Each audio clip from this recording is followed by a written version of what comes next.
এই তোমাকে আমি বলছি রাতে আমার রুমের আশেপাশে তুমি আসবে না, হ্যাঁ?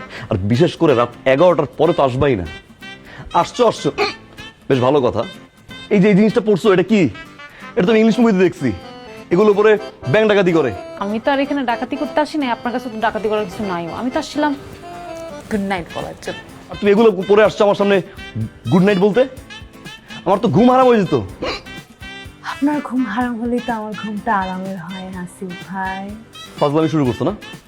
সোজা এখান থেকে রুমে যাও, তাহলে আমি কিন্তু কাকাকে বলবো, পুরোপুরি কাকার কাছে আমি কিন্তু বিচার দিব।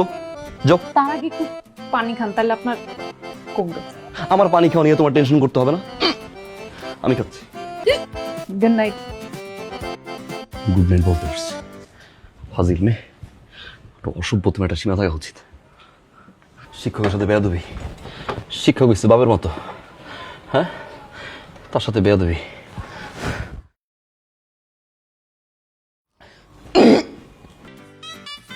আবার কি? হিচকি কমছে? পানিতে না কমলে চিনিতে কাজ।